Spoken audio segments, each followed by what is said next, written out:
Morning, good evening, good afternoon. जिस समय भी आप इस वीडियो को देख रहे हैं, प्रणाम, आदाब, सत श्री अकाल। दोस्तों, हमने 2 एक्सरसाइज कंप्लीट कर ली फ्लैक्शन की, तो अब हम तीसरे एक्सरसाइज में बढ़ रहे हैं।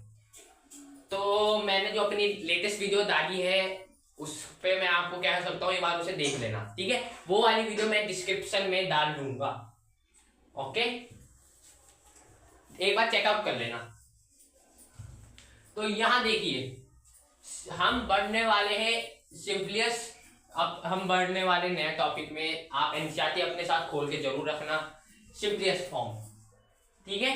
तो आपने तो देखो सिंपलेस्ट फॉर्म क्या होता है। सिंपलेस्ट फॉर्म आपको मैंने फ्रैक्शन बता रखा है। मैंने आपको लगभग 6 वीडियो से मैं आपको फ्रैक्शन ही समझा रहा हूँ, ठीक है, कंटिन्यूसली। ये मत, ठीक है।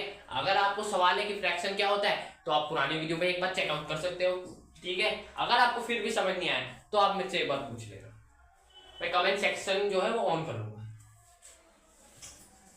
देखो, जो सिंपलेस्ट फॉर्म होता है ना, उसमें फ्रैक्शन को रिड्यूस किया जाता है उसकी लोअर पावर में, उसके लोअर फॉर्म में। उसे हम कहते हैं सिंपलेस्ट फॉर्म। अब इसका मतलब क्या है, जैसे कि ये है 6/12, ठीक है। इसको अगर मैं आपको कहूं इसको सिंपलेस्ट फॉर्म में कन्वर्ट करो, तो कैसे करोगे? पता है, मैंने आपको 2-3-6 वीडियो से बता रखा है सिंपलेस्ट फॉर्म में कन्वर्ट कैसे करना है। पहले भी बता रखा है, पर मैं दोबारा आपको बताता हूँ। देखो, 6 × 6, ठीक है, 6 × 12, 1/2। तो ये 1/2 क्या होगा? इसकी सिंपलेस्ट फॉर्म होगी। क्या है, अभी तक आपको बात समझ आ रही है? चलिए, अब हम बढ़ते हैं इक्विवेलेंट फ्रैक्शन में।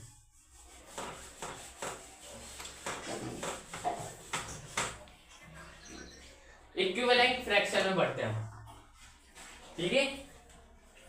चलो जरा आप रेस्ट ले लीजिए। चलिए, अब बढ़ते हैं नए टॉपिक की तरफ, जो कि क्या है, इक्विवेलेंट फ्रैक्शन। देखो, इक्विवेलेंट फ्रैक्शन क्या होता है।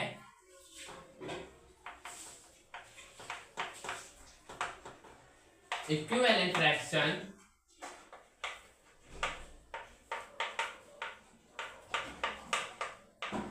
are those which denominator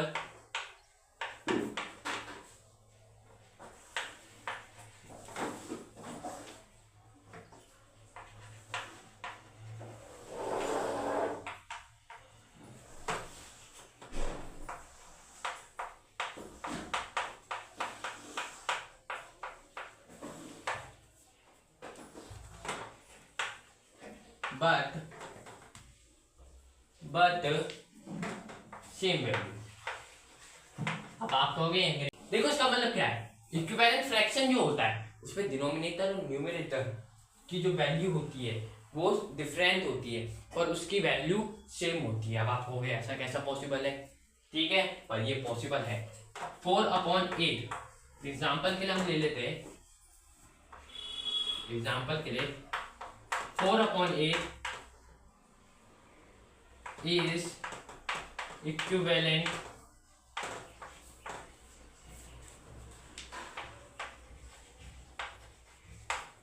equivalent of 1/2।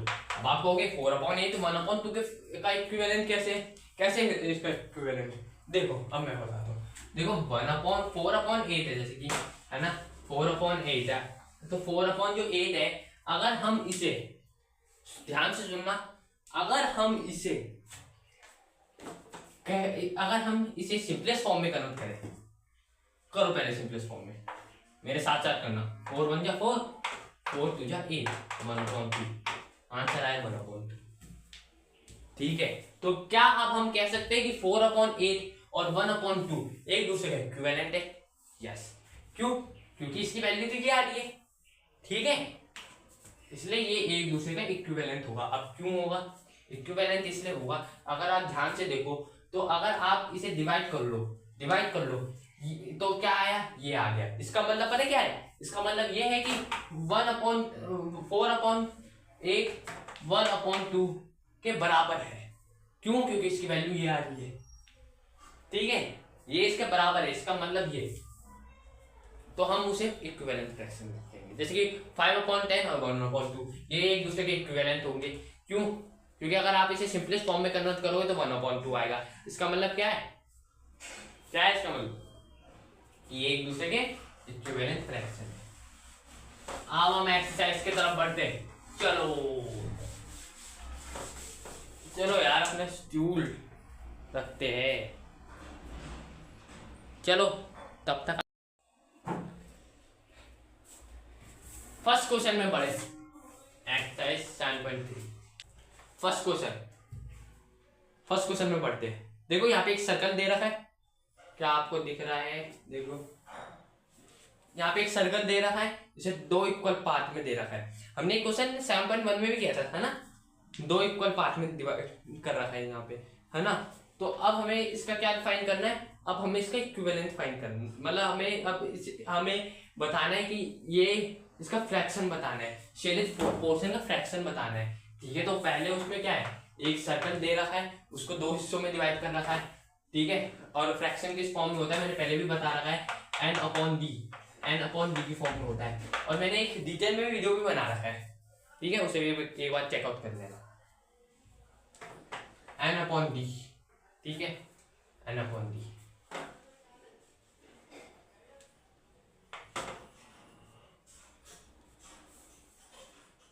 क्या इसमें डिटेल में वीडियो बनाएंगे? अगर देखो ये अभी देखेंगे 7.2 का, अगर हम डिटेल में वीडियो, अभी हमने कुछ सोचा नहीं है, अभी चैनल में डाला नहीं है, ठीक है, अभी देखते हैं बाद में। n/d की फॉर्म में होता है, d मतलब कितने हिस्सों में डिवाइड कर रखा है, इस सर्कल को 2 हिस्सों में डिवाइड कर रखा था, इसलिए 2। और किसका फ्रैक्शन निकालना है? Shaded portion. और वो शेडेड पोर्शन क्या है? 1 पार्ट शेडेड हो रखा है, तो ये 1/2 होगा। ऐसी सेकंड वाला 2 शेडेड 4 पार्ट में डिवाइड कर रखा है, इसलिए यहाँ पे क्या होगा?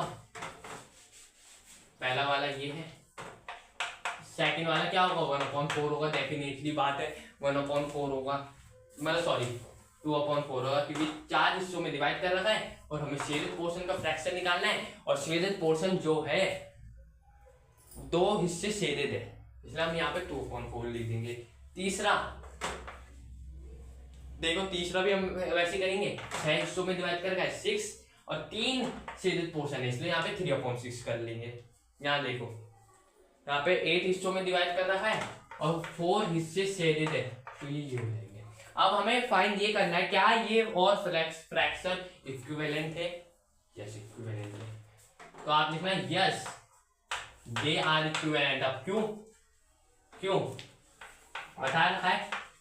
गैस करो, सोचो, फिर मैं बताऊंगा, पहले सोचो।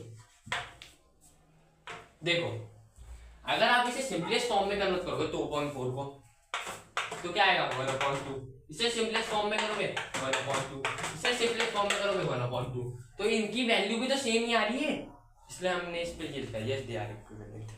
अब ये आप कर लेना, ठीक है। अब नेक्स्ट क्वेश्चन भी आप खुद कर लेना। देखो, right the fraction and pair up the equivalent fraction from each, ठीक है। ये आप जरा बता ही देता हूँ। देखो, पहले में क्या दे रखा है? पहले में आपको एक क्वाड्रिलेटर दे रखा है। क्वाड्रिलेटर क्या होता है? जिसकी 4 साइड होती है उसे क्वाड्रिलेटर कहते हैं। क्वाड्रिलेटर दे रखा है, उसे 2 इक्वल हिस्से में डिवाइड कर रखा है, ठीक है। और किस शेडेड पोर्शन का फ्रैक्शन निकालना है? 1/2। और यहाँ आप सेकंड क्वेश्चन को देखो, ठीक है। सेकंड क्वेश्चन में क्वाड्रिलेटर है, उसे 8 पार्ट में डिवाइड कर रखा है, ठीक है। और 4 शेडेड पोर्शन है, इसलिए ऊपर न्यूमरेटर में 4 आ जाएगा, ठीक है। डिवाइड कर लो 1/2। देखो, इन दोनों की वैल्यू सेम है ना, तो हम कह सकते हैं ना कि ये इक्विवेलेंट फ्रैक्शन है, बिल्कुल कह सकते हैं। तो आप लिख देना an2 इज इक्विवेलेंट फ्रैक्शन, ठीक है, ये लिख दो।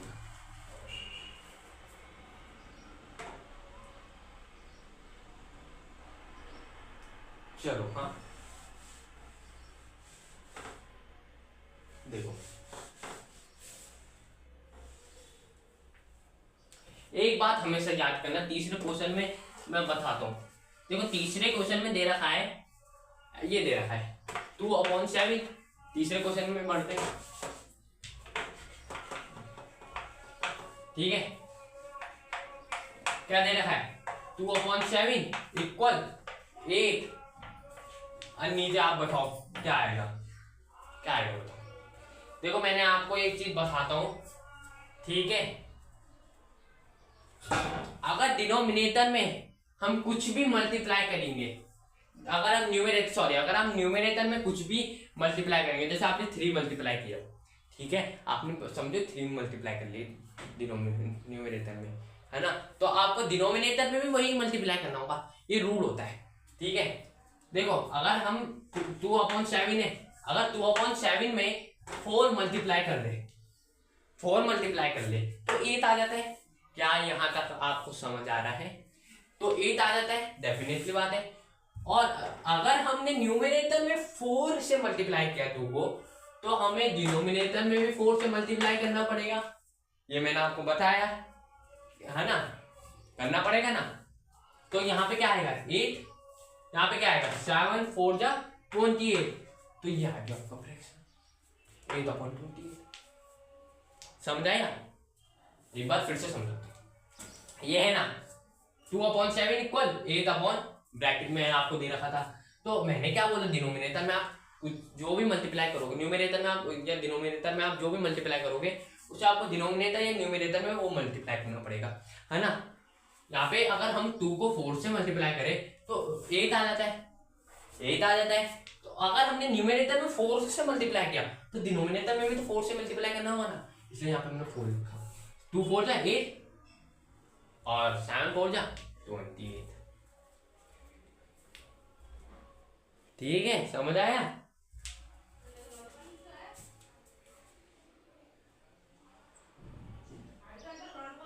एक और अब 4th क्वेश्चन पढ़ते हैं, है ना। चलो यार बाकी क्वेश्चन करके देंगे, है ना। क्या 4th कर ले, 4th कर लेते,